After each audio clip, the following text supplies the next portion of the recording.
preden smo šli od doma, so en večer partizani prišli v hiši.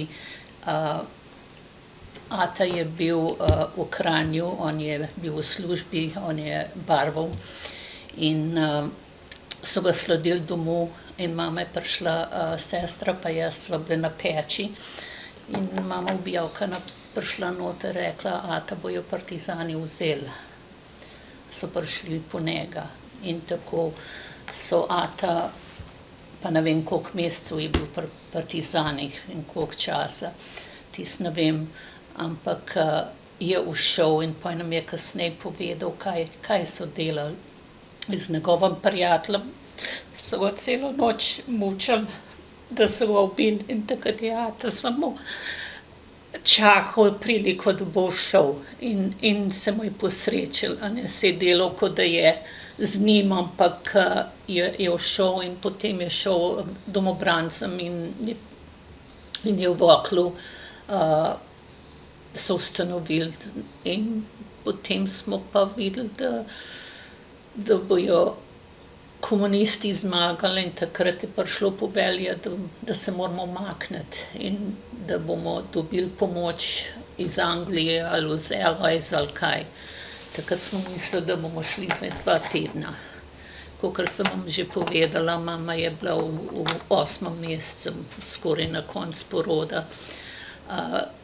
Smo šli z vozom skozi Voklo, tam je bila pa stara ata, pa stara mama, pa moja sestra je bila en let mlajša od mene, pa je sam jokala, kje bomo pa kruh pekli, pa tako stvar. No, pa je pa stara mama rekla, kaj pa če ona nam se ostane, zato ker so tete tudi vse 3 so šle. No, pa smo pa, Micko smo pa doma pustili. No, pa pridemo v Tržič, tam se je vse ustavili, jaz še zdaj sam tiste bombe slišim, ko so tiste bombe metali. In potem smo šli skozi Ljubelj, sam spomnim, da je kapljalo dol, pa vse mokro. Pa smo čez Ljubelj prišli, pa ne vem, kje smo bili, da je vse gorelo. Prespali smo v eni štali na mrvi, pa smo se pa v Vetrinju našli. Stric je pa pripeljal s svojim vozom, ne vem, je šel drugo pot ali je prej šel, da je on je pa pripeljal stvari in pri njem smo bili, tako da smo pod vozom ležali, nekateri pa na vozu gor. Kasneje so pa, ne vem, da so malo šotorov naredili in tam bi ata šel takrat z domobrancem nazaj, pa ki je bila pa mama čisto na koncu že, pa ga je prosila, da naj ostane in kakor pravim, moj brat je rešil, da ata niso ubili. In ubili so pa teto Fransko, ki je bila Bajdova iz Ljubljane.